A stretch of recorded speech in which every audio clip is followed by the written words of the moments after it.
Vida Nueva para el Mundo extiende a usted la más cordial bienvenida a una entrega más, la quinta entrega de este programa especial Preguntas al Aire. Nosotros transmitiendo desde el norte de la Ciudad de México y tenemos el privilegio, el gusto, que nos va a responder estas inquietudes el doctor Armando Alducin desde Dallas, Texas, al cual extendemos un caluroso saludo. Doctor Armando Alducin, ¿cómo está usted? ¿Qué tal? Muy buenos días. Muy bien, gracias a Dios. Aquí en Dallas ya están abriendo casi todos los centros comerciales, restaurantes. Parece que ya está regresando aquí ya la calma, gracias a Dios. Qué bueno, nos da gusto por ustedes. Aquí en la Ciudad de México parece que todavía se nos va a extender el asunto un mes más. Por lo pronto, al 1 de junio es que se van a empezar a abrir algunas armadoras automotrices, etcétera, etcétera. Pero bueno, pues seguimos confiando en el Señor y orando para que esto pueda pasar lo más pronto posible. Doctor Alducin, respondiendo a las inquietudes de las personas que tanto nos han solicitado, de su parte la respuesta a diferentes cuestionamientos, está uno con respecto a China, dado que China ahora mismo ocupa y es el hogar de la quinta parte de la población mundial, con un total de 1.400 millones de ciudadanos. China es hoy en día el país de mayor población en el mundo y por mucho tiene las reservas financieras más grandes del planeta. Y también está creciendo de manera exponencial su poderío militar y naval. La interrogante es en este tema, ¿estará pues China destinada a dominar el mundo del modo que lo dominaron en el siglo XX la Gran Bretaña y los Estados Unidos? ¿Será el siglo XXI el siglo del dominio chino? ¿Qué revela la Biblia acerca del futuro de China y su lugar en las profecías para el tiempo del fin? Muy bien. Bueno, me adelanto para decir que no será China la que gobierne finalmente el mundo. Lo voy a ir desarrollando poco a poco.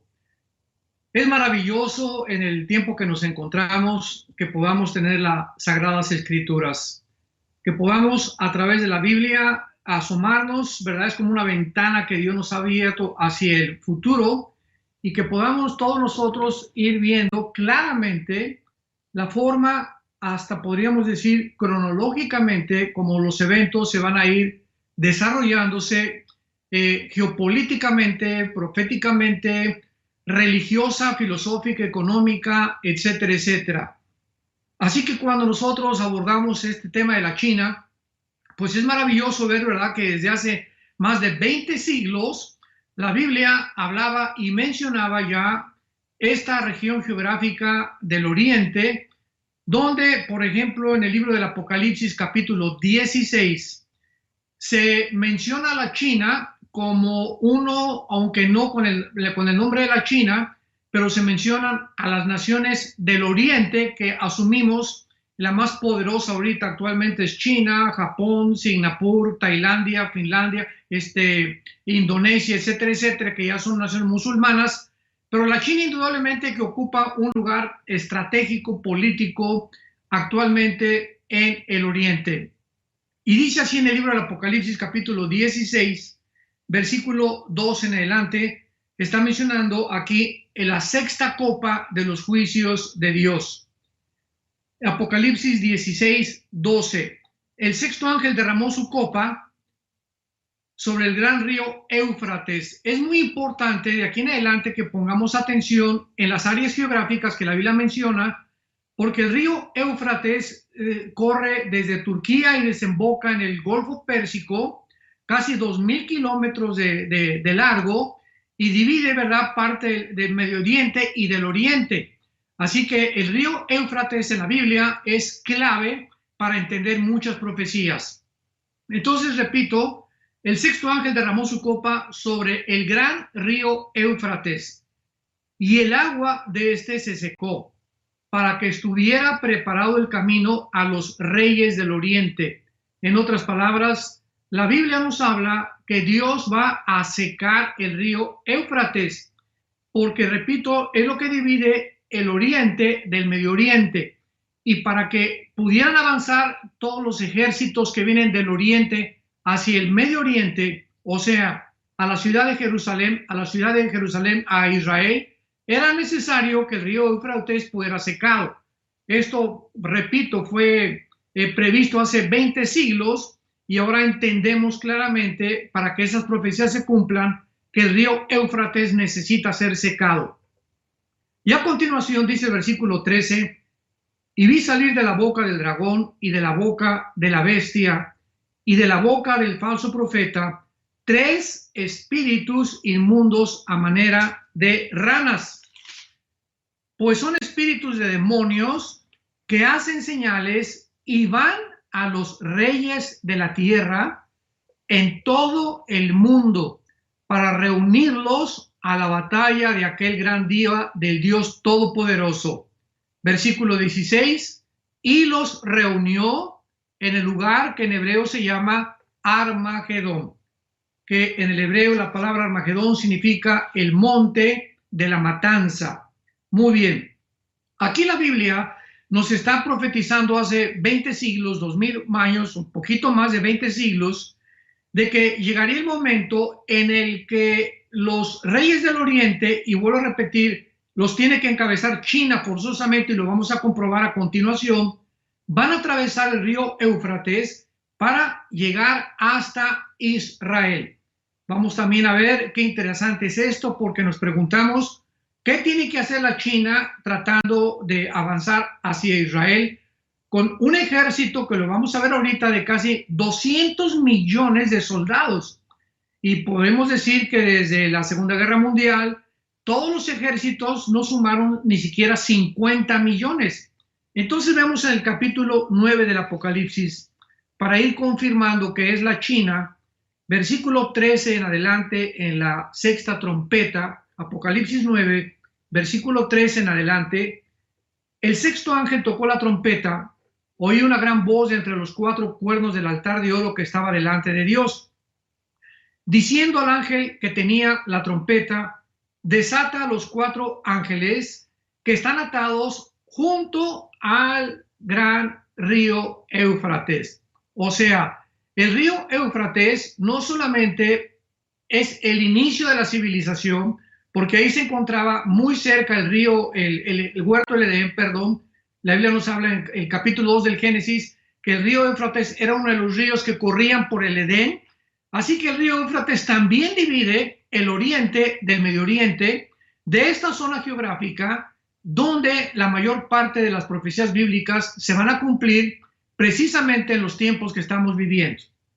Entonces, aparte de que el río Éufrates es una frontera o un divisor entre el Oriente y el Medio Oriente, en el río Éufrates se encuentran atados 4 ángeles preparados, versículo 15, para la hora, el día, el mes, el año, a fin de matar a la tercera parte de los hombres, y el número de los ejércitos de los jinetes era 200 millones. Dice Juan, yo oí su número. Es importante que nosotros a través de la historia podamos ir recopilando toda esta información, porque insisto, hasta la Segunda Guerra Mundial se juntó un ejército de ambas naciones, o de tanto del occidente como del oriente, de aproximadamente 50 millones. ¿Quién es actualmente la única nación en el mundo que puede juntar 200 millones de soldados? No hay ninguna nación en el mundo en el siglo XX en que nos encontramos que pueda realmente juntar 200 millones de soldados más que la China. Entonces vemos que la China ha ido desarrollándose, desenvolviéndose en los últimos, podríamos decir, 20, 25 años, como una de las naciones que han sorprendido al mundo en el siglo XXI por su increíble desarrollo político, militar, industrial, y otras naciones del Asia que están al oriente del río Éufrates, que habían estado dormidas por siglos también, actualmente también están comenzando a despertar. Vemos la gran riqueza impresionante de Singapur, vemos que Japón está interponiéndose en los planes de Corea del Norte, porque pues ahí entre Corea del Norte y el mar que está entre Indonesia, Filipinas y Japón, China quiere controlar ahorita todas esas islas y Japón es un estorbo ahorita para China, por lo cual Corea del Norte está lanzando misiles arriba de Japón, cayendo en el mar, provocando a Japón, etcétera, etcétera, para que pueda realmente ya China consolidarse como una potencia en el Oriente sobre todas las demás naciones a su alrededor, y esto es precisamente lo que va a suceder de acuerdo a las profecías bíblicas.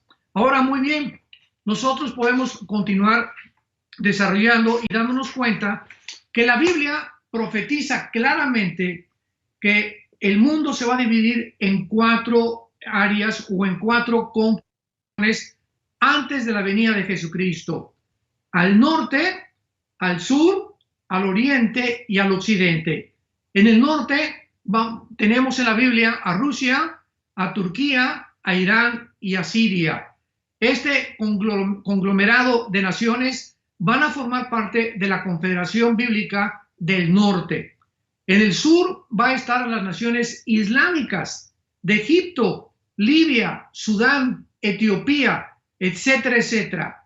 Al occidente, o sea, en el área donde nos encontramos ya nosotros, vamos a tener a Europa, que el anticristo va a surgir de una de las naciones que formaron antiguamente el Imperio Romano, y el Medio Oriente, porque va a haber naciones del Medio Oriente, no del Oriente, acordémonos, el Oriente es ya de Irak, de Irán, hacia la derecha, que ya son las naciones de China, Japón, Tailandia, etcétera, etcétera, Indonesia, etcétera, etcétera. Entonces, del Medio Oriente es importante separarlo del Medio Oriente. Y al oriente, pues tenemos las naciones al oriente del río Éufrates, que acabamos de mencionar, que tratarán de invadir el Medio Oriente cuando sea la batalla del Armagedón. Ahora, muy bien, es importante también que nosotros recordemos que ha sucedido un conflicto y veamos cómo va avanzando todo esto, cómo las profecías se van acomodando mientras más avanzamos en el siglo XX hacia un mundo donde las profecías bíblicas, insisto, hace 2500 años, los profetas hebreos delinearon claramente las naciones que iban a conformar la última etapa de los gobiernos mundiales, y entre ellas se encuentra la China, de lo cual estamos hablando. Ahora, muy bien, hace algunos años la China creció de una forma impresionante en su economía. Recordamos que todavía hace 5 o 6 años tú comprabas chanclas, guaraches, relojes, camisas y todo decía Made in China, hecho en la China. Gorras, cachuchas, trajes de baño. Bueno, impresionante cómo el mercado chino invadió el mercado norteamericano. Llega el presidente o la administración del presidente Donald Trump y él comienza a darse cuenta que si China continuaba ocupando el primer lugar como vendedor, infiltrando los mercados norteamericanos, pues en cualquier momento China iba a controlar económicamente Estados Unidos. Y recordamos que hace muchos años el que fundó la banca suiza, el señor Rothschild, dijo esta frase: el que controle la economía controlará el mundo en el futuro. Entonces la administración Trump se dio cuenta que China estaba avanzando hacia los Estados Unidos de una forma impresionante, al grado que casi California, todos los bienes y raíces de California, comenzaron a ser comprados, los bienes y raíces, terrenos, edificios, por chinos y por japoneses. Entonces Estados Unidos dijo: no, tenemos que ser más nacionalistas y vamos a separarnos y vamos a ponerle un hasta aquí, un frente a la China, para que ya no nos infiltre con tantos de sus productos. La China, desde luego, sabemos que se molestó bastante y entonces amenazó a Estados Unidos, porque, por favor, escuchen lo siguiente: el 90% de todas las medicinas, antibióticos, medicinas contra la diabetes, para problemas cardiovasculares, para la piel, para los dolores de cabeza, antidepresivos, las medicinas que tú me quieras mencionar, el 90% vienen de China a Estados Unidos. O sea, ¿qué estamos diciendo? Que Estados Unidos depende el 90%, y lo pueden ustedes checar en cualquier red de internet, el 90% sin exagerar, de las medicinas que Estados Unidos consume vienen de la China. O sea, ¿qué puede suceder? Que en cuanto China corte el suministro de medicinas a Estados Unidos, ¿qué haría Estados Unidos? Se quedaría, ¿verdad?, en sus farmacias, en las industrias farmacéuticas, quebraría, porque las industrias farmacéuticas son las industrias o las fábricas más multimillonarias del mundo, y que a través de estos millones, billones de dólares que les entran, pagan los impuestos al gobierno americano, y al gobierno americano no le conviene, ¿verdad?, que estas industrias quiebren o que fracasen. Entonces es importante mantener esta relación. Entonces, pues Donald Trump simplemente subió los impuestos al 15%, recordamos hace algunos meses, al hierro, al aluminio, y después amenazó iba a subir los impuestos de los aranceles, y se entabló, para no hacerlo más complicado, una guerra comercial entre China y Estados Unidos, la cual hasta este momento se ha agravado por el famoso o por la famosa exportación del coronavirus de la ciudad de Wuhan, China, hacia el occidente o a los Estados Unidos. Esto ha acrecentado el odio entre las dos naciones.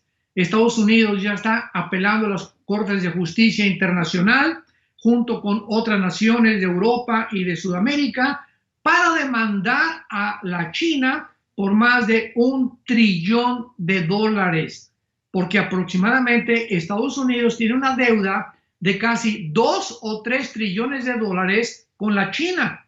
Entonces, Estados Unidos quiere aprovechar esta situación para que esa deuda que le debe a China se la reduzca en la demanda que él está sosteniendo en los tribunales internacionales.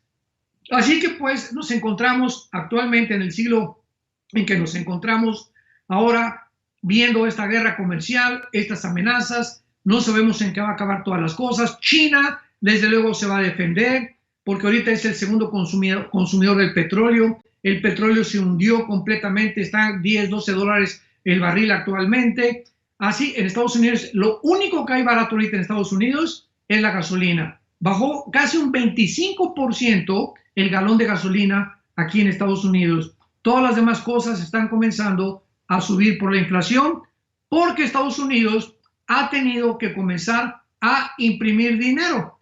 Entonces, cuando un país comienza a imprimir dinero, cosa que también Italia lo está haciendo, pero ya es otra cosa, comienza la inflación en el país. Y lo está haciendo Estados Unidos para poder subsidiar a todas las empresas que han perdido miles de empleos y millones de dólares en todo lo que está sucediendo por el famoso coronavirus. Así que esta es una breve historia, un breve resumen de qué forma la Biblia profetizó lo que estamos enfrentando, y de qué forma la China está ocupando, exactamente como la Biblia lo profetizó, uno de los primeros posiciones en la geopolítica en el mundo entero. Muchas gracias, doctor. No cabe duda que nos permiten estas respuestas que usted nos da a entender el contexto en el que nos estamos desarrollando, el contexto en el que estamos viviendo hoy en día. Otro cuestionamiento es que al final de los tiempos es un periodo muy largo, y estos 10 últimos años han surgido muchas películas sobre el fin de los tiempos, sobre el fin del mundo, pero todas ellas desde una perspectiva imaginaria. El futuro de la humanidad ha sido revelado en diferentes etapas. Apocalipsis, sin duda, es el libro que nos da una definición más clara de estas etapas. ¿Se puede considerar la crisis económica mundial como un indicador de este periodo del fin del mundo? Desde la perspectiva de la escatología, las crisis se ven necesarias para entrar en un nuevo mundo, en un nuevo orden mundial. ¿Por qué está sucediendo esto? ¿Por qué Satanás quiere establecer un orden mundial global? ¿Cuál es el punto? ¿De qué forma profetiza la Biblia el último gobierno mundial y una sola moneda para el fin de los tiempos? Muy bien, muy buena pregunta, muy interesante. Y pues gracias a Dios que todas estas preguntas están íntimamente relacionadas con los acontecimientos mundiales. Y esta es una de las grandezas que tenemos nosotros teniendo las Sagradas Escrituras, que podemos ver de qué forma lo que está pasando en el Medio Oriente, lo que está pasando en Estados Unidos actualmente, lo que pasa en Sudamérica, en Europa, etcétera, etcétera. Los eventos todos se relacionan con la Biblia, y mientras los expertos en la ecología, los expertos en la ciencia, en la microbiología, en la virología, etcétera, etcétera, andan confundidos y continuarán confundidos, tenemos la palabra profética más segura, a la cual haríamos bien en estar atentos como a una antorcha que alumbra hasta que el Señor regrese por nosotros. No cabe duda que en el siglo XX surgieron varias ideologías para lograr gobiernos más efectivos política, social y militarmente. Sin embargo, no fue hasta el siglo XX cuando hemos podido constatar el derrumbamiento de todas las ideologías que anteriormente se pusieron en práctica, pero que hasta llegar el siglo XX vimos que los gobiernos han fracasado de una forma estrepitosa.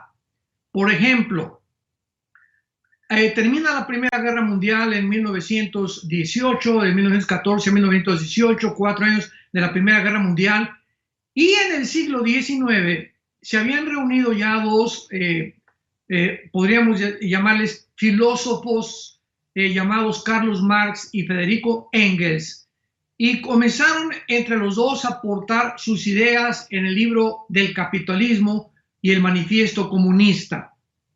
Estos hombres, Carlos Marx era judío, muy inteligentes, y no podemos negar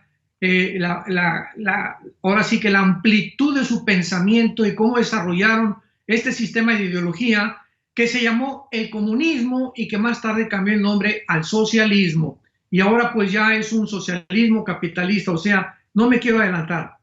Entonces Carlos Marx y Engels desarrollan el famoso capitalismo y el manifiesto comunista a través de su libro, y hasta 1917, o sea, se murieron y quedó ahí la teoría, ahí estaban los libros de cómo podrían un gobierno realmente triunfar repartiendo las riquezas de una forma igualitaria. Ese era el principal objetivo o el enfoque del comunismo marxista y de Engels. Entonces llega en Rusia al poder un hombre llamado Lenin, Nikolai Lenin, gracias a que el último zar, Nicolás II, fue el último, ahora sí que fue una serie de zares durante el siglo XIX, XVIII, XIX y principios del XX, que oprimieron tanto a la gente, los zares en Rusia, que la gente estaba cansada completamente de esta opresión y buscaban ya la libertad, se sentían ahogados de que el gobierno no se fijara en ellos y tenía una vida, los zares, impresionantemente de lujos. Entonces, gracias a esto, pues surge Lenin, puede vislumbrar que la teoría de Marx se puede aplicar ahora a Rusia, y entonces matan al zar Nicolás II, a su esposa y a todos sus hijos, y se acaba la época de los zares, y se inicia por primera vez en toda la historia, en el siglo XX, a tratar de llevar a la práctica la famosa ideología del comunismo por Lenin en la Rusia. Viene la revolución bolchevique en 1917, se muere Lenin, después sigue José Stalin, llegamos a la Segunda Guerra Mundial, donde Rusia detiene la propagación del comunismo en el mundo, porque se une con Inglaterra, con Canadá y con Estados Unidos para luchar contra los nazis y los fascistas de Mussolini y los japoneses, y termina la Segunda Guerra Mundial.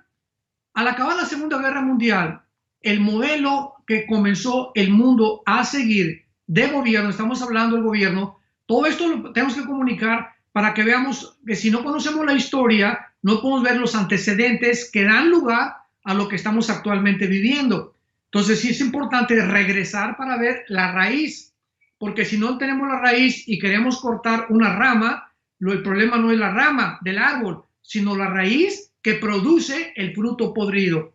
Entonces tenemos siempre que regresar a la raíz si queremos tratar de analizar la historia y qué es lo que está pasando. Muy bien. Termina la Segunda Guerra Mundial y Estados Unidos gana la guerra con Canadá, Inglaterra y Rusia. Rusia se retira de Europa porque avanzó hacia Berlín con los ingleses en la invasión de Normandía en Francia y con Canadá y Estados Unidos, y fue la forma como llegaron por un lado del este de Rusia, por el otro lado los ingleses y Estados Unidos a Berlín, rodearon a Hitler. Hitler sabemos que se pegó un tiro con su esposa Eva Braun, y entonces el mundo enfrenta un nuevo modelo de ideología para gobernar llamado el capitalismo. Muy bien, el capitalismo comenzó entonces a gobernar o a expandirse por el mundo entero y casi todas las naciones estuvieron de acuerdo en seguir el modelo de Estados Unidos porque funcionó durante bastante tiempo y esta forma de gobernar triunfó porque tenía la ventaja de que le daba completa libertad a los empresarios, libertad también a la ciudadanía, libertad de expresión, etcétera, etcétera.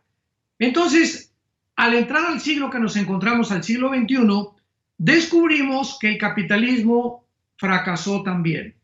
O sea, como decía Winston Churchill, dentro de los sistemas que más o menos ideológicamente funcionan para gobernar, es el capitalismo, pero no es el perfecto. O sea, no hay ningún sistema de gobierno, llámese comunismo, llámese socialismo, llámese capitalismo, monarquía, etcétera, etcétera, que pueda funcionar mientras el ser humano se encuentre detrás. Porque el problema no es tanto el gobierno ni la ideología, sino el ser humano con las imperfecciones que tenemos todavía los seres humanos. No tenemos una visión completa de cómo es el mundo ni cómo puede funcionar el mundo, y es lógico que también tuviera que caer el capitalismo. Otros más progresistas liberales se inclinaron más hacia un control de gobierno en asuntos sociales y económicos después de que ahora la democracia ha comenzado a caer. Vemos nosotros que ahora cuando hablamos de democracia estamos hablando del origen etimológico de la palabra democracia. Demos, kratos, demos, pueblo, kratos, gobierno, en el griego, que significa democracia, el gobierno del pueblo. O sea, en una democracia el pueblo tiene participación mediante su votación para poder elegir y para poder de alguna forma influir en el gobierno para las leyes. Cuando entramos a una república, en México, por ejemplo, somos una república, está gobernada por la democracia supuestamente, pero hay una Cámara de Senadores, Diputados, que finalmente el pueblo vota, y nos damos cuenta que pues es muy pocas veces cuando se le hace caso al pueblo. Los que deciden finalmente las leyes y el rumbo del país ya no es el pueblo, sino la Cámara de Senadores, aunado con la Cámara de Diputados. México y muchos países de Sudamérica y también en Europa. Entonces, vemos nosotros que el comunismo fue un sistema de organización social en la cual todas las actividades económicas y sociales eran o tenían que ser controladas por un Estado totalitario y dominado por un solo partido. Esto es lo que es el comunismo. Es muy importante entenderlo. El socialismo, que es más o menos, en México decimos, es la misma gata pero revolcada. O sea, casi es el comunismo pero con otro disfraz. Es una teoría o un sistema de una organización social que apoya la repartición de las propiedades, el control de los medios de producción y distribución del capital, las tierras, en otras palabras, es la comunidad de un todo o todo. Este es el problema del socialismo. ahora que el presidente Obama gobernó Estados Unidos, lo recordarán ustedes antes de Trump. ¿Se acuerdan ustedes que cayó la bolsa en el 2008 777 puntos y comenzaron a caer las fábricas de carros, a hundirse económicamente? Comenzaron muchas empresas se hundieron, y el gobierno de Obama, porque él es socialista, el Partido Demócrata en Estados Unidos es socialista actualmente todavía, trataron de aprovecharse de este caos económico para subsidiar o prestarles dinero a los bancos, a las empresas, a las fábricas de carros, para que de esta manera las fábricas de carros, las empresas y los bancos quedaran esclavos a merced del gobierno norteamericano, porque esta es la forma en la que el gobierno socialista se aprovecha cuando hay pobreza para endeudar todavía más al pueblo y para que pueda entonces el gobierno tener mucho más acceso al control del pueblo. Y el capitalismo, que fue el tercer sistema que vimos de gobierno, es un sistema económico en el cual la inversión y la propiedad de los medios de producción o distribución e intercambio de las riquezas son hechos y mantenidos principalmente por individuos y por empresas o por corporaciones. Entonces, dentro de estos sistemas de gobierno, repito, el capitalismo es un poquito mejor porque el comunismo ha sido denunciado como un sistema, y la historia nos da evidencia de esto, ateo, autoritario, humanista, materialista, que restringe la libertad de expresión, comienzan a organizar policías secretas para observar a la gente de una forma privada, se pierden las garantías individuales, se pierde la libertad social, comienza la propaganda misma también de los medios de comunicación a ser controlado por el gobierno, y por todos lados finalmente el gobierno controla la nación o controla al pueblo como ellos les da la gana.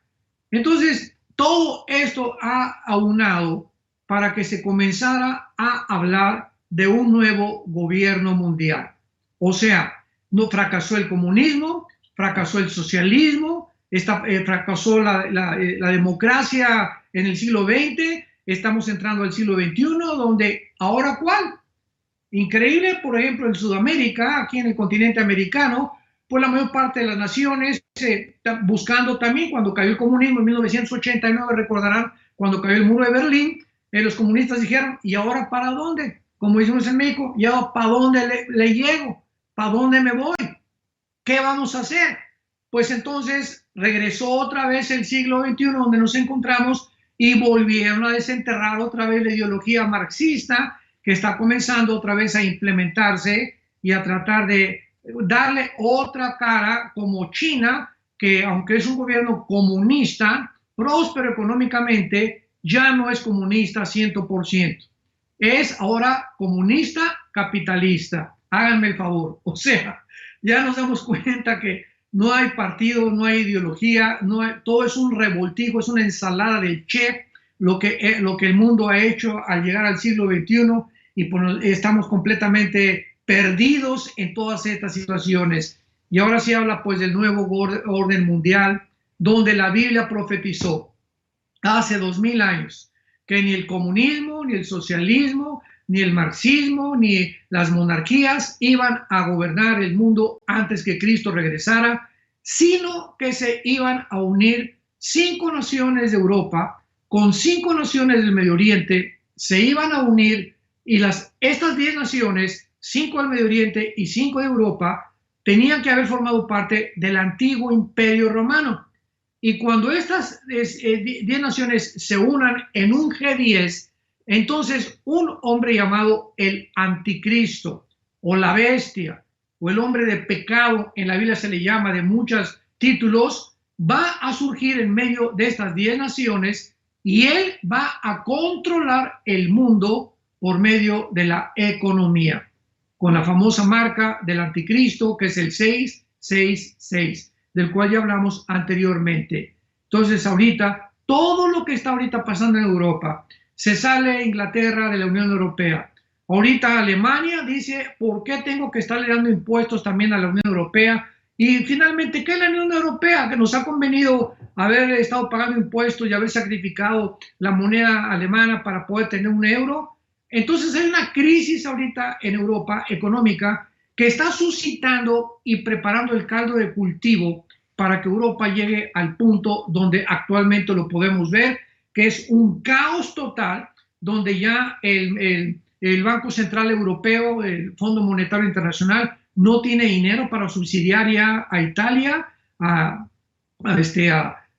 Grecia, a España y a Portugal, que son las 4 naciones que están hundidas económicamente. Italia está tratando ahorita de fabricar dinero, porque Alemania ya no le puede prestar, el Banco Central Europeo no le puede prestar, el Fondo Monetario no le puede prestar. Entonces viene una inflación en varios países, que es la única manera de salir a flote imprimiendo más billetes, lo cual va a ocasionar, repito, una inflación desproporcionada que acaba a la larga de ser peor la medicina, el remedio, que la enfermedad. Entonces, el mundo está, damas y caballeros que nos escuchan, familia de Dios, nos encontramos en el punto en que la Biblia profetizó hace 2000 años para que todo esto acontezca, y está aconteciendo como lo estamos viendo y cómo se ha ido desarrollando a través de los años, sobre todo los últimos siglos, 2 siglos, para que nos demos cuenta que la Biblia es la palabra de Dios, que no tenemos por qué tener miedo, no tenemos por qué temer. Jesús dijo, he aquí os lo digo antes, para que antes que suceda, se acuerden que yo se los mencioné. Doctor, muchísimas gracias. Pues dentro de este contexto, un protagonista ineludible es el pueblo de Israel, que como lo conocemos hoy en día inicia en 1948 con su declaración de independencia. Este fue un hecho histórico después de haberse mantenido el pueblo de Israel por casi 2000 años disperso en todo el mundo, hasta que David Ben Gurión, el 14 de mayo de 1948, lee la Declaración de Independencia del Estado de Israel en las Naciones Unidas. Algunos teólogos afirman que Israel es el reloj profético de Dios. ¿Por qué el regreso de Israel en 1948 a su tierra marcó la cuenta regresiva de las profecías de los últimos tiempos? Es una pregunta maravillosa, y a ver si podemos la próxima sesión de preguntas la semana que entra desarrollar un poco más largo este tema, que es apasionante, porque ahorita nos encontramos en el siglo XXI, donde el blanco, el punto central, el núcleo de todas las profecías bíblicas, escúcheme con mucha atención, el punto central, el eje donde todas las demás profecías bíblicas giran, es alrededor de la nación de Israel.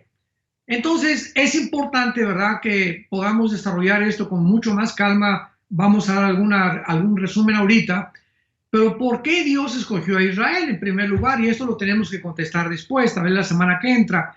Y hay un propósito de sabiduría detrás de todo lo que Dios hace, porque nada de lo que Dios hace carece de propósito. Tiene un propósito todo lo que Dios hace, porque Dios es un Dios sabio, es un Dios que está al control del universo, al control del cosmos, al control de la misma historia. Entonces, en Mateo capítulo 24, Jesucristo, después de haber hecho las profecías, cuando contestó a la pregunta de los discípulos, preguntas plural, ¿qué señal habrá de tu venida, del fin del siglo, etcétera, etcétera? Recordamos que dijo, vendrán guerras, rumores de guerras, nación contra nación, que eso cumplió en 1914 con la Primera Guerra Mundial, pestes, terremotos, que es lo que estamos viendo actualmente, una ruina total de la ecología que estamos actualmente atravesando, etcétera, etcétera. Pero al acabar todas estas señales, Jesucristo contó una parábola muy interesante que dice así en Mateo 24, versículo 32. Con esto Cristo culmina las señales más importantes que los discípulos le querían preguntar. De la higuera aprendan la parábola. Cuando ya su rama está tierna y brotan las hojas, saben que el verano está cerca. Así también vosotros, cuando veáis todas estas cosas, cuando una generación seamos testigos de esto que está Jesucristo relatando, dice Jesús, conozcan, o sea, sepan sin lugar a dudas de que el verano está cerca. Así también ustedes, cuando vean todas estas cosas, conozcan que está cerca las puertas. De cierto les digo que no pasará otra generación o esta generación hasta que esto todo completamente, lo que les acabo de decir, llegue a suceder o acontezca. La higuera en la Biblia es la nación de Israel. Cuando el 14 de mayo de 1948, después de cerca de 2000 años, el mundo, ahorita el mundo del siglo XXI, toda la generación que nació en los 40, 50, que tiene ahorita 75, 80 años más o menos de edad, recuerdan, ¿verdad?, vagamente lo que sucedió, la nueva generación de los milenistas actualmente, pero no se acuerdan ni siquiera de la Segunda Guerra Mundial, ni cómo fue la Segunda Guerra Mundial, ni la Primera Guerra Mundial, y por eso cometemos los errores, porque la historia nos enseña que no aprendemos de la historia. Las lecciones que una parte de la historia nos enseñaron, viene otra generación y todas estas lecciones se olvidan porque la nueva generación quiere participar de otras experiencias sin darse cuenta que la historia nos va a respaldar para no cometer los mismos errores. Entonces, después de casi 2000 años, vemos nosotros que el mundo entero se quedó estupefacto, asombrado, cuando Israel fue dispersada en el año 70 después de Cristo hasta 1948, regresa a su tierra gracias a que después de la Segunda Guerra Mundial, los nazis fueron descubiertos con sus crímenes, con su crueldad, más de 6 millones, casi 7 millones de judíos mataron y otras nacionalidades también, queriendo crear la raza del Partido Nacional Socialista, la raza aria, etcétera, etcétera. Israel se renace o resurge de la historia nacionalmente como un Estado soberano, libre e independiente. ¿Por qué es importante que esta nación, para contestar concretamente la pregunta, es una de las evidencias de que estamos en los últimos tiempos? Simplemente porque si Israel, escuchemos con mucha atención, si Israel no hubiera regresado en el 48, ¿a quién iba a perseguir el anticristo? Pregunta número 1. Pregunta número 2. Si Israel no hubiera regresado, entonces, ¿cómo podía la Biblia profetizar que iban a reconstruir el tercer templo? Pregunta número 3. Si Israel no hubiera profetizado, ¿a quién iba Dios a sellar en Apocalipsis 7, que menciona 144,000, que cuando la iglesia salga de este mundo, 144,000 judíos se van a encargar de predicar este evangelio en el fin del mundo y entonces llegar al fin? O sea, la evangelización final de la historia les va a corresponder a los 144,000 judíos, no a la iglesia. La iglesia ahorita parece que ha fracasado en el evangelismo.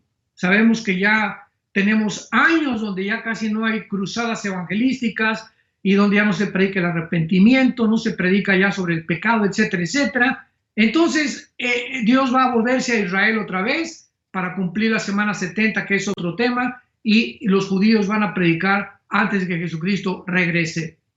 Cuando Israel regresa en el 48, resurge nacionalmente y Dios comienza a enviarnos un mensaje a nosotros, la iglesia. En otras palabras, por casi 2000 años, Dios levantó a la iglesia, que somos el cuerpo de Cristo, para sustituir a Israel, porque Israel rechazó al Mesías. Entonces, Dios se concentró en nosotros, en la iglesia, y casi en todos estos 2000 años de historia, Dios ha puesto sus ojos sobre la iglesia y parecería que ya Israel salió completamente fuera del plano de Dios, pero no es así. En el 48, cuando regresan los judíos, es como si Dios nos ha visto durante casi 2000 años y de repente hace una pausa Dios y se voltea otra vez después de casi 1500 años hacia los judíos y les permite regresar a Israel para recordarnos a los cristianos, Romanos capítulo 11, que no nos endurezcamos, que no nos ensoberbezcamos, creyendo que ahora ya Dios es el que tomó la iglesia, Israel ya Dios acabó con él, ya no tiene nada que ver con ellos, y eso es muy peligroso, se llama la teología del reemplazo, que es una herejía. Romanos 9, 10 y 11 nos habla que Dios no ha terminado con Israel. Entonces, Dios se voltea con Israel y ahora nos anuncia a nosotros que va a terminar con Israel cuando la iglesia desaparezca de este mundo.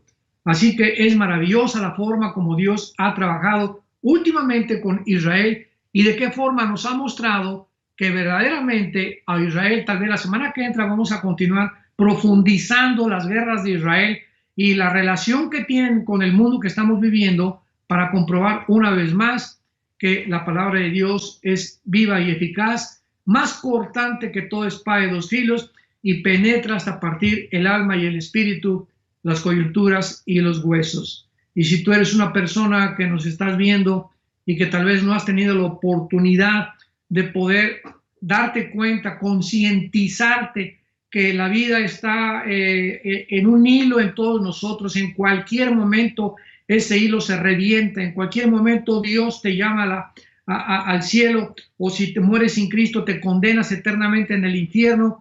Tú tienes que considerar esto, tú que nos estás escuchando, y arrepentirte de tus pecados. Yo te pido en este momento que tú te arrepientas de tu vida, que le pidas perdón a Dios, que te des cuenta que sí hay una palabra, que sí hay una forma de poder vivir seguro, con esperanza, con tranquilidad, y que podemos finalmente permanecer en esta esperanza hasta el fin a la que todos hemos sido llamados. Si tú quieres en este momento arrepentirte de tus pecados y creer que en esa cruz Cristo pagó por ellos, por tus pecados y por mis pecados, y que tú tienes ahorita que arrepentirte y creer en Él, en lo que Él hizo en la cruz, Él va a entrar a tu vida como tu Señor y como tu Salvador. Simplemente ahí desde donde tú estás, en cualquier lugar en que tú te encuentres, cierra tus ojos y dile: Padre, te pido perdón por mis pecados. Me arrepiento sinceramente de mi vida. Te pido que entres a mi corazón como mi Señor y mi Salvador. Creo que en la cruz pagaste con tu sangre por ellos, y como creo que vives, porque a los 3 días, una vez que fuiste enterrado, fuiste resucitado, y ahora puedes tú entrar a mi vida como mi Señor y mi Salvador. Recibo la vida eterna que tú me regalas por tu gracia, y te pido, Señor, que de aquí a el día en que tú me llames, o cuando yo muera, pueda morir en paz, sabiendo que tú fuiste el que diste tu vida por mí en la cruz, el que has hecho y harás en mi vida todas las cosas que yo nunca pude hacer. En el nombre de Jesús. Amén. Muchas gracias. Nos vemos la semana que entra. Doctor Alducin, muchísimas gracias. Ya tomamos nota de las cuestiones que quedan pendientes con respecto a la nación de Israel, y si Dios quiere, nos vemos la semana que entra. Muchísimas. Y es tiempo de velar en oración. Es tiempo de reflexionar profundamente acerca de nuestra vida y de poder pensar qué es lo que Dios quiere para nosotros. Todos ustedes los que traigan su Biblia, y eso es lo bueno de traer la Biblia el domingo, la vamos a abrir en 3 pasajes, porque a continuación voy a desarrollar el inicio de una nueva serie titulada El desafío de la fe. El desafío de la fe. Romanos 5:3, Santiago 1 y Primera de Pedro capítulo 1. Son 3 versículos muy importantes que vamos a desarrollar para poder tener un fundamento teológico acerca de esta conferencia y las que a continuación vamos a llevar a cabo, y que puedan ustedes entender las razones de por qué sufrimos, por qué existe la maldad, por qué hay tanta desgracia en el mundo, por qué, si Dios es todopoderoso, no termina de una vez por todas con el mal, con el terrorismo, con los abortos, con los cánceres, etcétera, etcétera. ¿Por qué hago todos estos cuestionamientos? porque hace menos de una semana murió un grande astrofísico inglés llamado Stephen Hawking. Fue educado en la Universidad de Cambridge, casado 2 veces con más de 3 hijos. La primera esposa fue cristiana, abandonó a la primera esposa para casarse con la segunda, que era su enfermera. Murió a los 76 años, a los 23 años de edad lo diagnosticaron con una esclerosis tremenda, atrófica, y le dieron menos de 2 años para vivir. Y sin embargo vivió 50 años más, 76 años murió. Y lo más irónico del caso de la vida de este grande astrofísico inglés fue que su esposa, cuando lo metieron y lo entubaron 2 veces a los 20 y tantos años y después a los 40 y tantos, y le dijeron en el hospital que ya tenían que desconectarlo porque ya no podía vivir, ella se puso de rodillas e intervino ante el trono de la gracia, y llegaron los doctores y le dijeron: es que esto es un milagro. Y la segunda vez que otra vez lo vuelven a conectar porque ya estaba a punto de irse de este mundo, su esposa vuelve a arrodillarse en oración para salvarle la vida.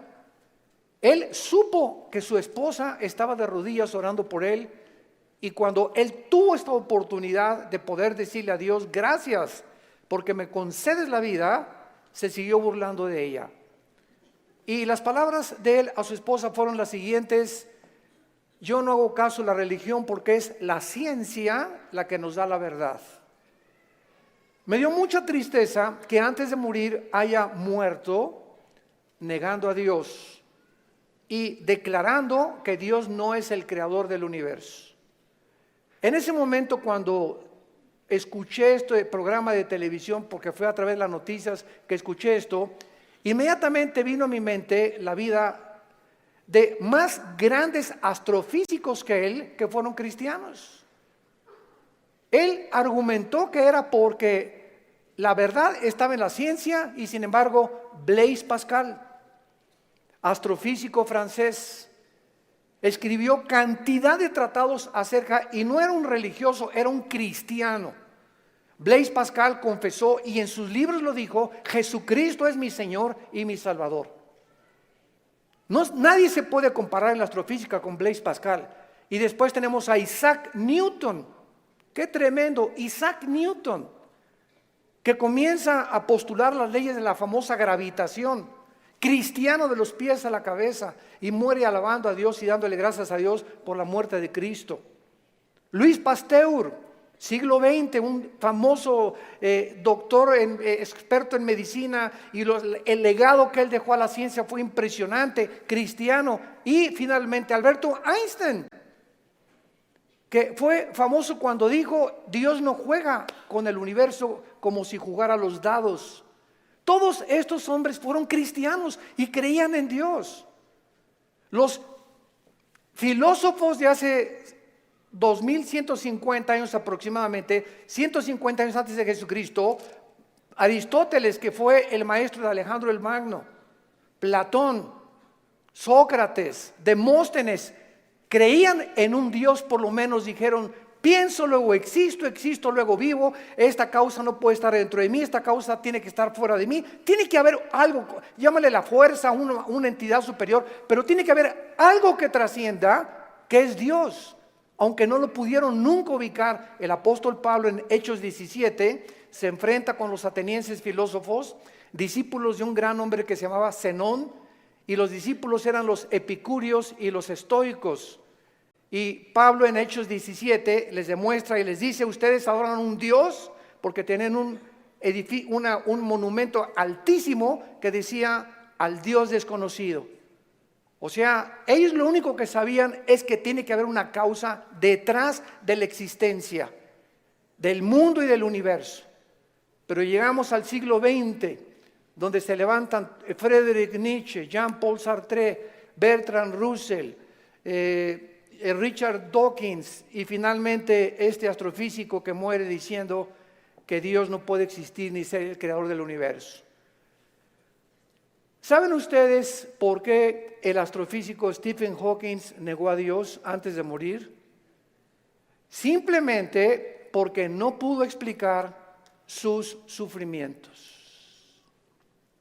Su esposa lo dijo, la primera esposa, Stephen está enojado con Dios, con un Dios que no existe. Se amargó contra alguien que no existe.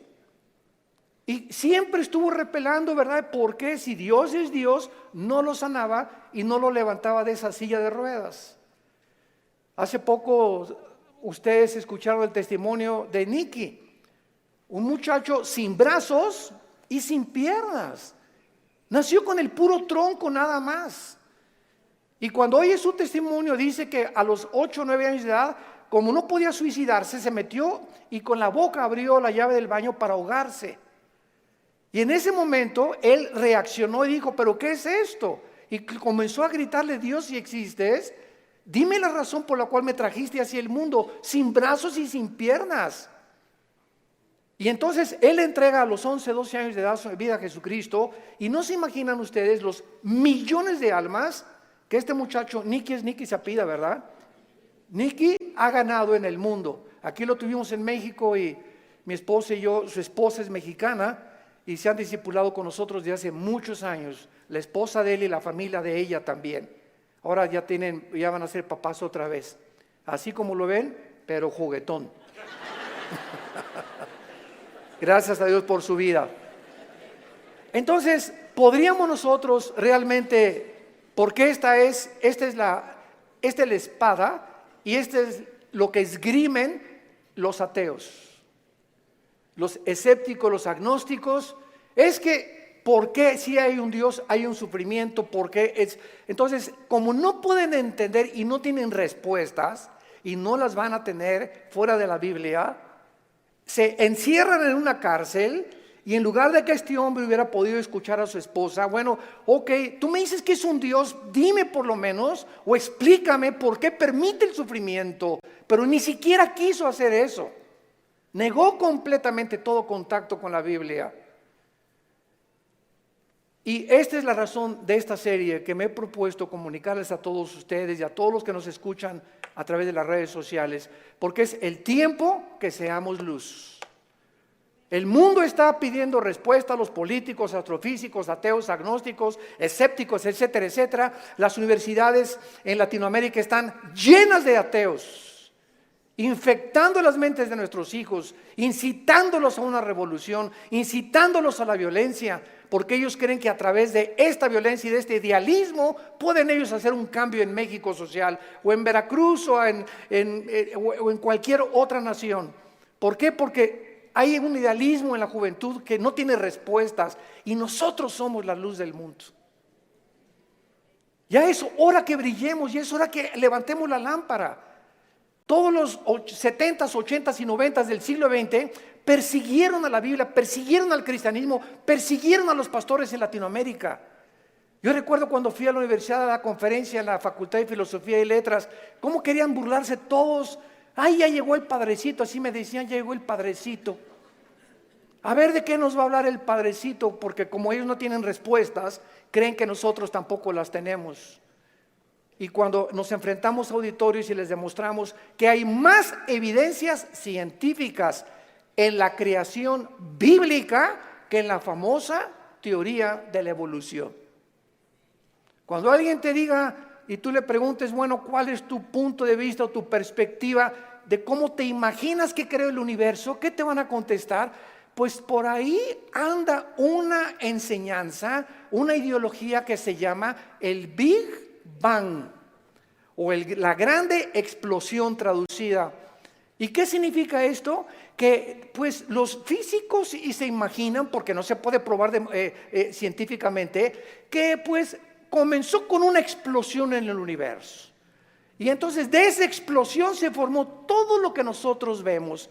Cuando las propias leyes de la física, la primera y la segunda ley de la termodinámica, contradicen el Big Bang. Virgen del Socorro. Me atrevo a decir esto.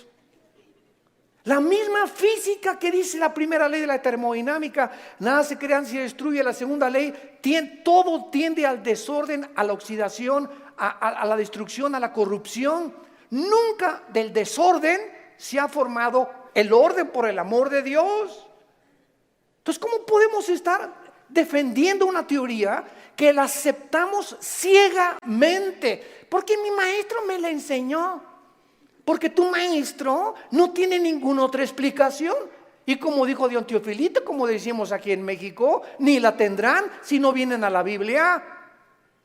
Porque por medio de la ciencia y por medio de la intelectualidad, que es limitada, el ser humano no puede traspasar y trascender la dimensión espiritual, la dimensión del mundo invisible. Entonces el intelecto choca contra las cosas que no entiende y al llegar ahí se vuelven locos. Entonces no puede el ser humano comprender la inmensidad del universo que nos rodea, ni los caminos ni los pensamientos de Dios, porque son más altos que los nuestros. Dios tuvo que bajar hace 2000 años en la persona de Jesús para Él comunicarnos y revelarnos los secretos que se encuentran detrás de su universo, de su soberanía, de la tierra, de dónde venimos, los animales, la genética y la ciencia que continúan como demostrando y comprobando simplemente que la Biblia tenía la razón. Y es hora de hablar, y es hora de tener una confrontación directa. Porque el mundo se está hundiendo en la confusión teológica, en la confusión ideológica. Los gobiernos los invitamos al próximo desayuno en junio, ya les dieron su volante titulado El fracaso de los gobiernos humanos. Otra vez, ¿verdad? Vamos a examinar todos los gobiernos, nazismo, fascismo, monarquías, democracias, etcétera, etcétera. ¿Por qué ninguno ha funcionado? ¿Por qué siguen peleándose? ¿Por qué ahorita ya los partidos políticos en todas partes del mundo, ya sus convicciones, los estatutos en los que formaron sus partidos están deshaciéndose y contagiándose con el otro? Es como si nosotros dijéramos, soy cristiano, pero me voy a juntar con los mormones y con los musulmanes. Cuando los principios de los musulmanes, los principios de los mormones y el cristianismo se contradicen unos a otros. Entonces, ¿creo realmente que mis convicciones son reales y es la verdad? ¿O necesito otras ideologías porque no estoy seguro de lo que yo creo? Es una tristeza, se están derrumbando ante nuestros ojos todas las ideologías y todas las filosofías del mundo. Los sistemas de pensamiento están confundidísimos como jamás lo habían estado. Gubernamentalmente, teológicamente, filosóficamente, económicamente, es una confusión en el mundo tremenda. Es el estrés por el cual vive la gente. Es una incertidumbre de dónde está la verdad, dónde está la luz, quién tiene la verdad. Tú dices que en aquella religión, tú dices que en aquella religión. Discúlpame, en ninguna religión en la persona de Jesucristo. Porque tú puedes tener X religión sin tener la verdad ni tener al Hijo de Dios en tu vida. Él fue el que vino y nos dijo: no los católicos, no los evangélicos, no los nazarenos, no los mormones. Jesús dijo: yo soy la verdad. Y cuando Él entra a tu vida, se te caen las vendas. Y de alguna forma el entendimiento se nos comienza a expandir. Y solo Dios, el Espíritu Santo, puede hacer que nuestra mente se abra para que cuando vengamos a la Biblia podamos entender, porque la Biblia, el autor es el Espíritu Santo. Necesito al Espíritu Santo morando en mí para comprender los pensamientos de Dios. Ven a la Biblia sin el Espíritu Santo y vas a chocar contra los pensamientos de Dios. Porque el hombre natural no entiende las cosas del Espíritu, porque para él son locura. Porque estas cosas no se intelectualizan, estas cosas se disciernen espiritualmente. Veamos estos pasajes a continuación que nos van a servir de base para poder dar una explicación y comenzar ya a levantar la bandera de la fe. Dice en Romanos 5, versículo 3, y no solo esto, sino que también nos gloriamos en las tribulaciones, sabiendo que la tribulación produce paciencia. Alguien viene sin el Espíritu Santo y lee este versículo. La conclusión a la que llega dice: esto lo escribió un loco. ¿Cómo puede alguien que está atravesando tribulaciones o problemas gloriarse? Inmediatamente se enfrenta esta persona con una pared. Pero es que esta persona no entiende que las próximas palabras es que estas tribulaciones y estos sufrimientos Dios los está usando para formar nuestro carácter, que si no sufrieras, de otra manera no podrías aprender muchas cosas en la vida que solamente a través del sufrimiento se aprenden. Dice Salomón en Proverbios, el sufrimiento purifica el corazón. Esta es la razón por la cual comenzamos ya a entender, y cuando comenzamos a entender los pensamientos de Dios, y aunque no vamos a ser libres del sufrimiento, por lo menos Dios va a entrar a nuestra vida y nos va a dar una esperanza para que en ese valle de sombra y de muerte tengamos paz. Para que en medio de las tribulaciones que tú estás atravesando, y en medio del divorcio que estás ahorita enfrentando, y el abandono de tu esposo, y el abandono de tu esposa, y el abandono de tus padres, por lo menos en medio de ese horno de fuego donde que tú estás atravesando, Jesús está contigo. Y aunque no se va a acabar hasta que Él venga a todas estas cosas, Él nos da la fuerza para resistir hasta el final con gozo. Y la paciencia solamente es el fruto de las pruebas y las tribulaciones. ¿Se imagina lo que la Biblia dice? ¿Y para qué quiere la paciencia, Señor? Si no tienes paciencia, te vas a casar con el chavo equivocado. Si no tienes paciencia, te vas a casar con la muchacha equivocada. Si no tienes paciencia y eres una persona impulsiva que compras y vendes, etcétera, etcétera, sin meditar ni reflexionar nada, vas a comprar la casa equivocada, el carro equivocado, el viaje que Dios no quería que hicieras lo vas a hacer por tu impaciencia, porque por naturaleza somos impacientes. Entonces la Biblia nos comienza a abrir los ojos y nos dice, espérame tantito, la paciencia es una virtud elemental para que puedas tomar decisiones y no te arrepientas el día de mañana. Pues yo quiero la paciencia, Señor. Viene entonces el fuego de la prueba. No tengas miedo de las tribulaciones. Mi esposo, hermano, parece un martillo conmigo y duro y duro y duro y duro. Hermana, pues mientras más, te está haciendo tu esposito, sin que te des cuenta, estás desarrollando una capacidad para aguantar. Que si no quieres hacer eso, pues sácate un cuchillo y vete sobre él entonces. Y acaba con tus problemas. Hace muchos años, quiero irme con mucha calma con estas conferencias porque son muy importantes y tratar no se imaginan, oren por nosotros, por mi esposa y por nosotros, nuestros hijos. Necesitamos mucho de las oraciones de todos ustedes y le pido a Dios mucha oración, que siempre que yo estoy enfrente de un público pueda yo tener la capacidad de explicar su bendita y profunda palabra. Hace muchos años había un dramaturgo inglés llamado Oscar Wilde y él hizo muchísimas obras de teatro. Yo me acuerdo, tenía como 18, 19 años de edad, formé parte de un elenco teatral llamado Hamlet.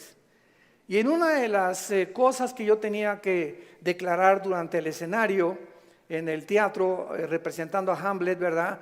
Dice así la obra de William Shakespeare: morir, dormir, no más. ¿Qué es más levantado para el espíritu? ¿Levantar las armas contra un piélago de calamidades y haciéndole frente a acabar con ellas? ¿O esperar el sufrimiento y dormir y morir, no más? En otras palabras, este dramaturgo que no era cristiano, pero creía en Dios, Oscar Wilde, y tenía problemas morales, ¿verdad? No nos vamos a meter con eso ahorita. Oscar Wilde pudo entender que en la vida es o mueres o vives. Ahora, escojo vivir, aguántate. Le decía a mi papá, no chille, agarre piedras. Estamos vivos, no es Disneylandia, por el amor de Dios, ya madura. No es Reino Aventura. No estamos en el milenio todavía, estamos en un mundo de una raza humana caída, donde hay pecado, muerte, oscuridad, sombras, tristeza, enfermedades, violencia, etcétera, etcétera. Y vamos a través de esta serie a explicar por qué permitió Dios esto. Y nos vamos a dar cuenta, cuando veamos la explicación de Dios, vamos a levantar las manos, te voy a decir, Señor, profunda es tu sabiduría y tu gracia y tu misericordia, cuán profundos son tus pensamientos. Y yo era como era porque no entendía, ahora entiendo, Señor, y te alabo y te bendigo. Y va a venir una paz sobre tu vida que sobrepase el entendimiento, que te va a dar la fortaleza de seguir viviendo para Jesús. Y este es el propósito de esta serie que he tratado de preparar para todos ustedes y los que nos escuchan. Las tribulaciones nos producen paciencia. Necesitamos la paciencia. La segunda es Santiago capítulo 1, versículos 2 y 3. Santiago capítulo 1, 2 y 3. Hermanos míos, otra vez, parecía que estuviera loco Santiago, de cuál fumó. Tengan por sumo gozo cuando se hallen en diversas pruebas. ¿Quién puede llegar a esa conclusión, verdad? Gózate cuando te corran de tu trabajo. Gózate cuando pierdas tu casa. Gózate cuando tienes algún problema, ¿verdad? ¿Por qué me voy a gozar? Porque esa prueba que estás atravesando está produciendo paciencia. Otra vez, Santiago está de acuerdo con Pablo para poder, con diferentes palabras, decirnos que las pruebas producen paciencia. Entonces tú llegas a tu casa con tu esposa. ¿Qué crees, mi chenchita? ¿Qué, mi amor? Estás tan contento, te veo. Te ascendieron de puesto. No, mi amor, al contrario, me corrieron. ¿Quién podría reaccionar así? Nadie, ¿verdad? Ni marihuano. Nadie podía reaccionar de esa manera, más que un cristiano que vive en el Espíritu. Y la esposa, oye, pero ¿sabes una cosa? Esto no es para que te pongas contento. Sí, mi amor, ¿sabes una cosa? Porque acuérdate de Romanos 8:28. Todas las cosas contribuyen para nuestro bien. Y no me corrieron porque haya sido ladrón, borracho, parrandero, jugador o defraudador. Me corrieron, ¿verdad? Por políticas, lo que tú quieras. Pero ¿sabes por qué me gozo, mi amor? Porque creo lo que dice la Biblia. Ahorita mi única reacción se había llegado: vieja, sácamela de don Julio reposado.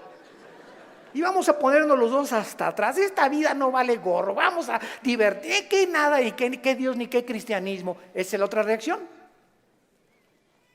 Y comenzar con la autolástima y comenzar a amargarte contra Dios. ¿Te das cuenta?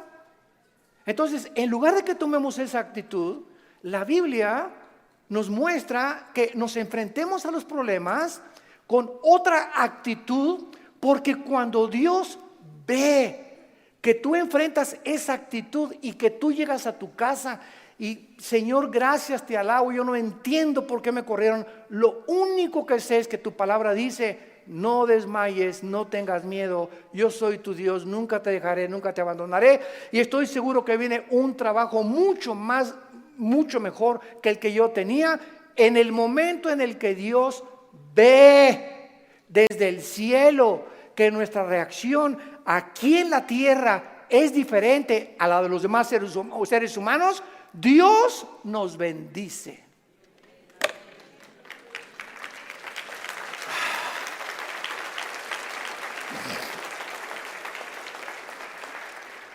Porque sin fe, ¿y cómo se demuestra la fe? Actuando al contrario de nuestros sentimientos y emociones. Hebreos 11:6. Y el versículo 1 de Hebreos 11 dice: y la fe es la certeza de lo que se espera, la convicción de lo que no se ve. Veamos y metamos aquí un microscopio. La fe está relacionada con el futuro y con lo invisible. Es una certeza, es una seguridad de algo que está adelante de mí, que estoy esperando, y aunque yo no lo vea, estoy seguro que viene a mi vida. Y además estoy tan convencido aunque no lo vea. La fe, si no es algo que tú estás esperando y no estás convencido, tu fe es la fe de los demonios. Dice Santiago capítulo 2 que los demonios también creen. No, yo creo en Dios. Pero ¿sabes una cosa? Tú dices que crees en Dios intelectualmente, pero no demuestras que tú crees en Dios por la forma como tratas a tu esposa, por la forma como tratas a tus padres, por la forma como ves a las mujeres. Este pueblo, Marcos 7, dijo Jesús, de labios me honra. ¿Cuánta gente hay por todos lados? Y van a desayunos y yo creo en Dios, pero sus acciones, su conducta contradice la piedad que ellos expresan o que creen tener en su corazón. Entonces te vuelves un hipócrita, te vuelves un falso cristiano, porque la fe tiene que, dice Santiago, sin obras no es fe. La salvación es por la fe, pero la forma de demostrar que esa fe es salvífica, que realmente nos ha transformado, es cuando vemos que ha transformado mi vida. Ya no soy el que yo era antes, antier, o hace un mes o hace 6 meses. Ahora cambió mi vida con mi esposa, la forma como veo a mis hijos, la forma como manejo mi negocio, la forma como me relaciono con la gente, la forma como veo a los gobiernos. Cambia completamente mi vida. Y si yo no manifiesto esta actitud o esta nueva conducta, no es cierto que soy cristiano. Y lo vamos a ver en el tercer pasaje, 1 de Pedro capítulo 1. Y ahí vamos a comenzar nuestra serie. Esta es la introducción. En 1 de Pedro capítulo 1, versículo del 6 al 9, escribe el apóstol Pedro, y los recipientes de esta carta eran judíos perseguidos por Roma. Esta carta fue dirigida a cristianos que están siendo perseguidos o sufriendo por su fe, en lo cual vosotros os alegráis, aunque ahora por un poco de tiempo, si es necesario, tengáis que ser afligidos en diversas pruebas, para que sometida a prueba vuestra fe, mucho más preciosa que el oro, el cual aunque perecedero se prueba, con fuego se añade en alabanza, gloria y honra cuando sea manifestado Jesucristo, a quien amáis sin haberle visto, en quien creyendo, aunque ahora no lo veáis, os alegráis con gozo inefable y glorioso, obteniendo el fin de vuestra fe, que es la salvación de vuestras almas. En otras palabras, y este es el tercer principio espiritual de nuestra serie, la fe de todos aquellos que han dicho: Jesús, entra a mi vida. Ayer en el desayuno tuvimos más de 35 decisiones, gracias a Dios, y la gente que hace una decisión por Jesucristo, quiero que lo sepas, tu fe va a ser probada. Tu fe va a ser probada. ¿Y saben ustedes dónde comienza a ser probada? En la familia, con tus hermanos y con tus papás o con tus primos. ¿Por qué? Porque la primera prueba de la fe es la persecución. Ayer nos contaba mi hermano Alejandro, él es el director del Instituto Teológico Internacional, el ITI, y nos contó una anécdota mientras veníamos de Toluca al desayuno en el camino, que yo no la conocía de mi hermano. Y me dice: Armando, tú sabes que cuando yo me convertí, porque él fue el primero en la casa que se convirtió. Y yo los correteé como 2 o 3 años. Una vez quise incendiar una reunión de oración. El gadareno era Pinocho comparado con los demonios que yo traía. Y se los digo en serio. Y me dice mi hermano: tú sabes que cuando yo me convertí, guié a la casa, y mi mamá inmediatamente me quiso correr. Ya te metiste con una secta, quién sabe qué te metieron, etcétera, etcétera. Total, dice, me tuve que salir de la casa, y a los 4 días regresé a la casa. ¿Y qué crees? Estaba un cuñado mío, nuestras hermanas, la abuela, los tíos, y me hicieron juicio. Todos alrededor de la mesa, diciéndome: a ver, acércate por favor, estamos escuchando que ya te cambiaste de religión y que andas por ahí con unos aleluyas y quién sabe qué tantas cosas. Y en esta familia la única religión que tenemos es tal y tal y tal y tal cosa. Y dice mi hermano: yo lo único que hice es a todos ellos que me hicieron juicio por haber aceptado a Cristo, en lugar de que contentos de que dejé las drogas, porque era bien hipioso mi hermano antes, y le metía todo, ¿verdad?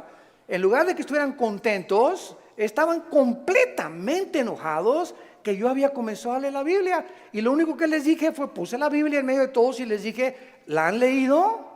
Y comenzaron todos a voltearse unos con los otros. No, Chepo.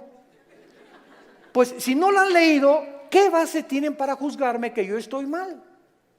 Porque si no es la Biblia la base de nuestra fe, ¿qué es entonces? Yo no les dije que fui con los mormones ni que fui con soy un musulmán. Estoy en un grupo de cristianos que leemos la Biblia. Y si ustedes no leen la Biblia, no tienen ninguna base. Y dice mi hermano, desde esa vez nunca se volvieron a meter conmigo. Pero vino la persecución inmediatamente y vendrá contra ti también. Y comienza en la propia familia. ¿Por qué? Porque Dios nos sacó de las tinieblas de nuestra familia para regresar a nuestra familia e iluminarlos y sacarlos también al reino admirable de la vida de Jesucristo. Y si tú en tu familia no eres una luz y en tu medio donde trabajas no eres una luz y no estás dando testimonio de Jesucristo, tu cristianismo es religioso nada más. Y recibirán poder. ¿Para qué? Para poder enfrentar al mundo. Sin ese poder no se puede enfrentar al mundo. Hechos 1:8. Y recibirán al Espíritu Santo y me serán testigos. Entonces vemos nosotros que tiene un propósito todo esto. Muy bien, vamos pues a comenzar esta serie con las siguientes declaraciones y reflexiones. No cabe duda que vivimos en un mundo completamente disfuncional. No hay un solo matrimonio funcional. El matrimonio es la unión de dos extraterrestres.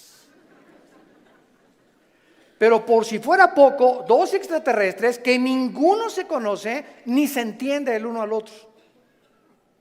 Y vas a tener 60 años de casado, como dijo un gran predicador hace algún tiempo en un estadio en Estados Unidos que lo escuché. Yo tengo 60 años de casado más o menos y sigo sin entender a mi esposa.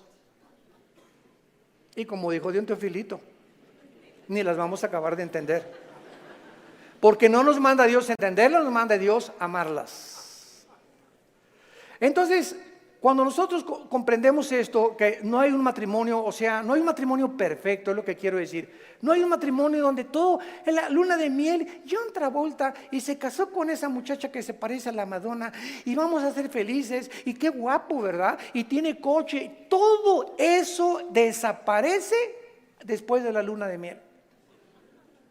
Comienzas a enfrentarte con una persona imperfecta de los pies a la cabeza. Peor todavía si no son cristianos. Si con cristianos se lucha y se sufre, imagínate no siendo cristianos, ¿no? Por eso hay tantos divorcios. Entonces te enfrentas con una persona, con una mujer que no sabes cómo tratarla, no sabes, de todo chilla, no sabes por qué chillan las mujeres de todo. Habla, parece perico de África como habla mi esposa. Es que a las mujeres Dios les dio esa capacidad de hablar hasta por los, quién sabe por dónde más. Hasta por los pies hablan las mujeres. Y nosotros, ¿verdad? O sea, tú sabes una cosa, cuando tú hablas con una persona, en el momento en que te paras a escuchar a una persona, no sé si ustedes lo sepan, la Biblia nos los muestra, el hecho que te estés concentrando en escuchar lo que está diciendo, estás emanando energía, te estás desgastando. Cuando Jesús lo tocó a la mujer, ¿se acuerdan ustedes la mujer con el flujo? Alguien me tocó. ¿Por qué? Porque dice, energía salió de mí. Todo el sufrimiento que ella tenía se lo transmitió y Jesús en su hipersensibilidad sintió inmediatamente. Hoy eligieron los apóstoles, pero todo el mundo te toca. No, hay alguien que me tocó con el propósito de recibir algo de mí y lo sentí en mi espíritu. Es una hipersensibilidad espiritual tremenda.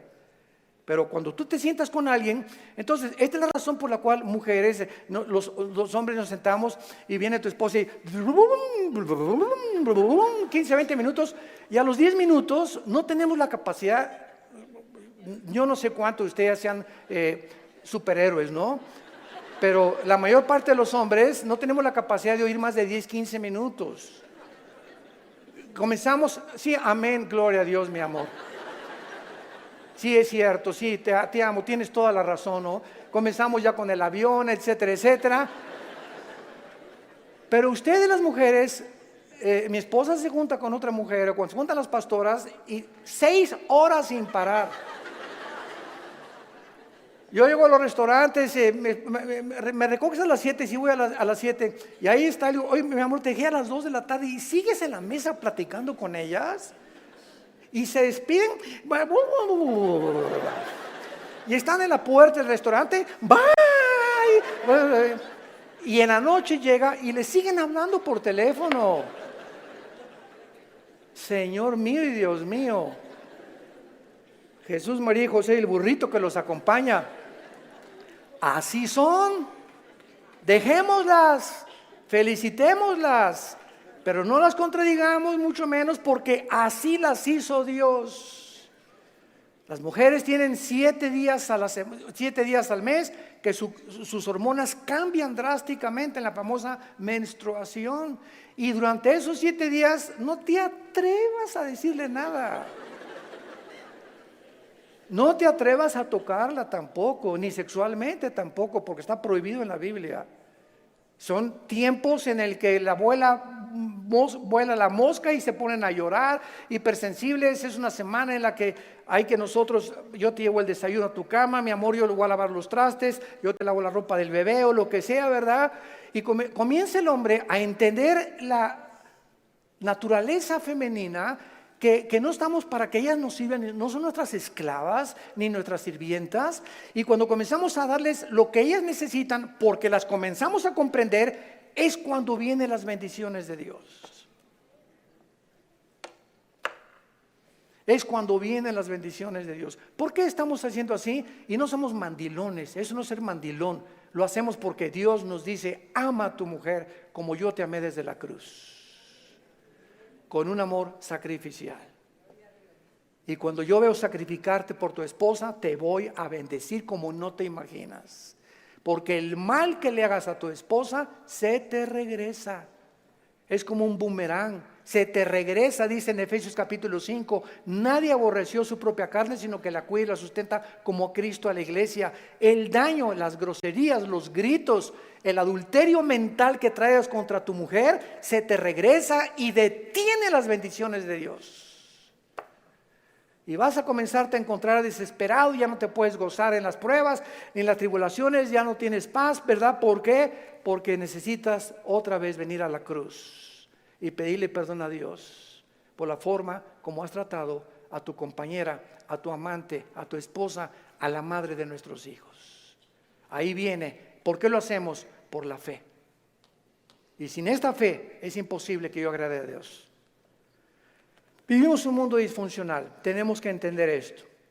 Y todas estas circunstancias nos hacen volvernos a la pregunta, que es la que vamos a desarrollar en esta serie: ¿por qué Dios no detiene la maldad?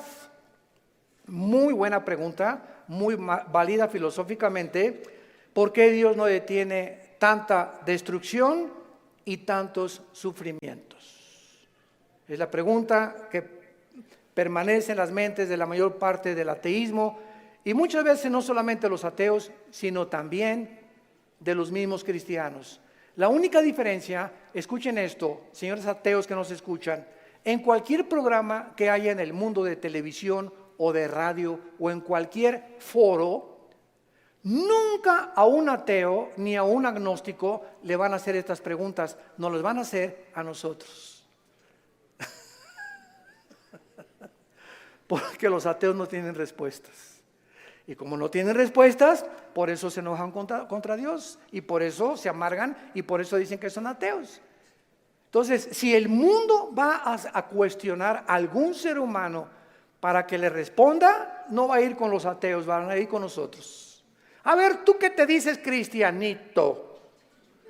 Dime esto y esto y esto. Hace mucho les conté un incidente que lo he repetido así. Una vez estaba platicando sobre el ateísmo en el Hotel María Isabel, salimos del desayuno hace algunos años y me aborda una persona en el elevador, pero así, ¿verdad? Usted es el señor Antonio, así, mucho gusto, ¿cómo está? Ya entramos al elevador juntos.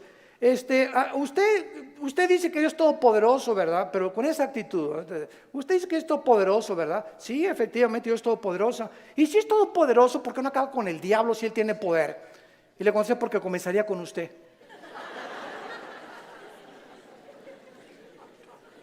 Dele gracias a Dios. Le cambió completamente su perspectiva, ¿no? O por lo menos ya le di tarea para ir reflexionando ella a su casa, de que hay respuestas y que si realmente Jesús hubiera venido ahorita acabara con la maldad, acabaría con todos, porque perverso y engañoso es el corazón de todos los seres humanos. Entonces démosle gracias a Dios que no lo ha hecho y que en su paciencia, dice en 2 de Pedro capítulo 3, está esperando para que todos o la mayor parte de los seres humanos se arrepientan antes de que juzgue severamente este mundo. Muy bien, entonces por causa de no tener estas respuestas que demandan sus mentes finitas, cuando una persona astrofísico o ateo demandan respuestas, no se ponen en la posición honesta de decir, bueno, ok, yo ando buscando por qué el sufrimiento y la maldad, pero me voy a poner en una posición honesta. Yo soy un ser humano, amén, lo soy.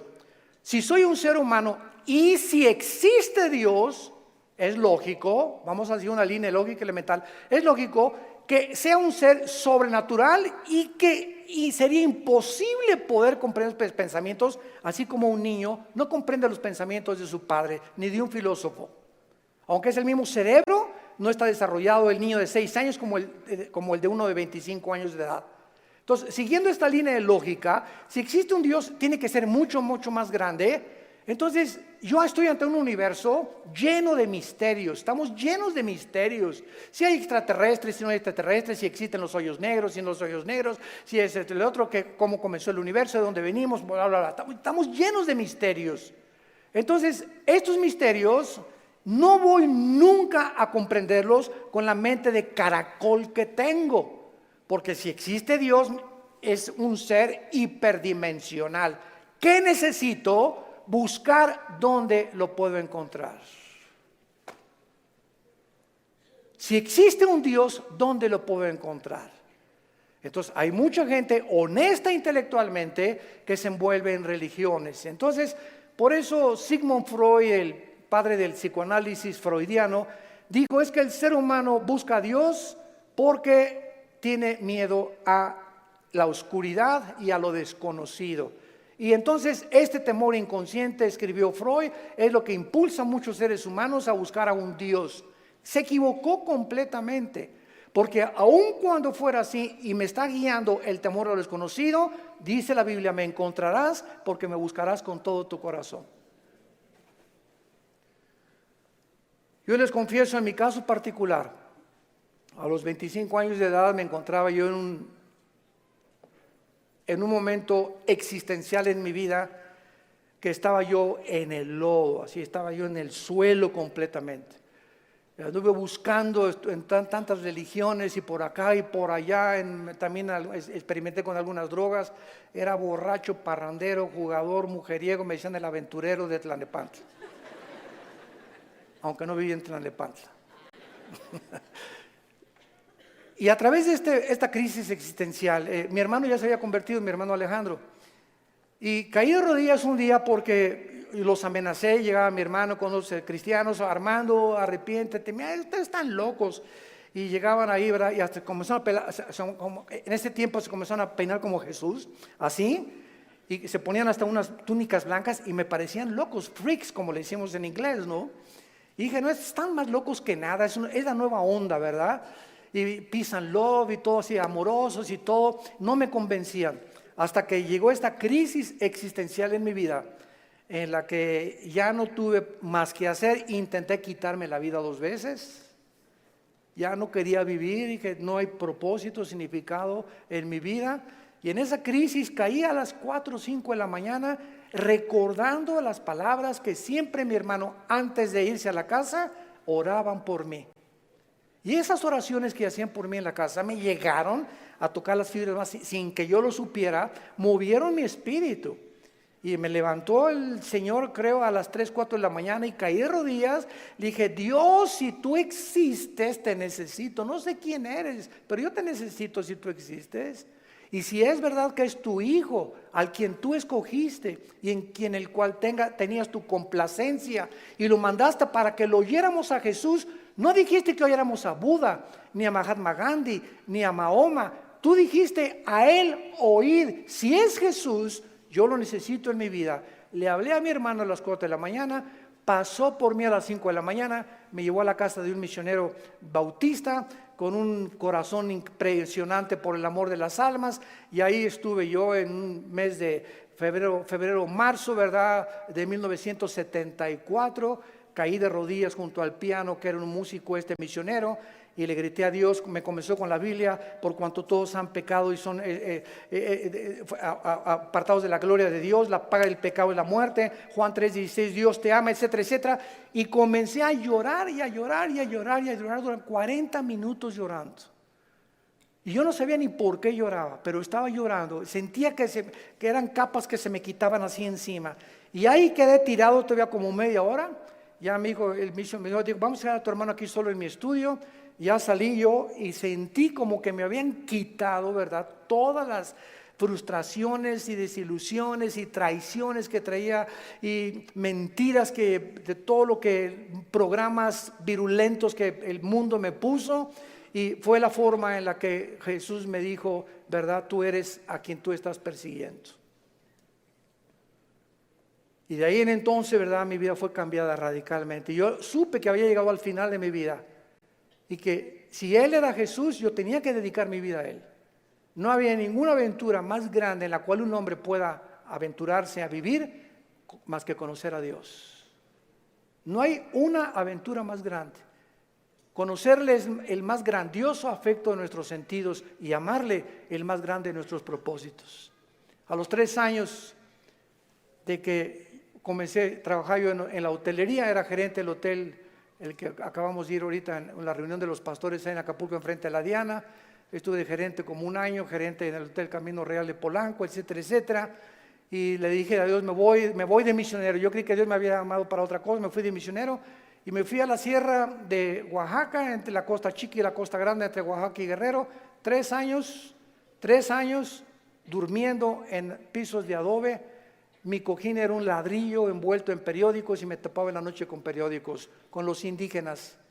Yo creí que me había llamado Dios para ser misionero, porque los misioneros que conocí en Acapulco me mandaron para que yo fuera, y lo único que me daban era un cheque de $100 al mes. Comíamos lo que pescábamos, las almendras que arrancábamos y los mangos que quitábamos de los árboles durante 3 años de mi vida. Y ahí conocí la máxima de las pobrezas. Más pobre no puede ser. Yo dormido en camas de piedra, hermano, te gané. En covachas, estas eran chozas de adobe. Y además había un pueblo ahí que se llamaba El Ciruelo, cerca de Tejucunicuilapa, en la Costa Chica, que era de leprosos. Y me acuerdo que un día me dijeron: es que ¿por qué están tapados así? Es que son leprosos. Y yo creí a las 2 de la mañana que Dios me había llamado a morir con lepra. Y le dije a las 2 de la mañana: sé Dios, si ese es mi destino, Señor, aquí estoy. Yo no sabía ni qué contagios era la lepra, ni conocía mucho de la lepra, pero yo creí que Dios me había llamado para morir como un leproso. Y ya, ¿verdad?, pasaron los 3 años, regresé a Acapulco, comencé a predicar, a fundar movimientos de estudios bíblicos en las casas. En 1979 la organización del famoso evangelista, que vamos a orar por él, Luis Palau, se está muriendo de cáncer, por cierto. Tiene cáncer en los pulmones, Luis Palau. Me hablaron a formar parte del equipo de Luis Palau. Del 79, 80 y 81 estuve como evangelista por toda la República, todo Tabasco, Guerrero, Veracruz, pueblito en pueblito, predicando de choza en choza, pueblito. Nos corretearon, nos aventaron piedras, nos aventaron palos, me lastimaron 2 veces, me enfermé con malaria, me enfermé con calentura de 40 grados, etcétera, etcétera. Y todas estas fueron, ¿qué cosa? Pruebas.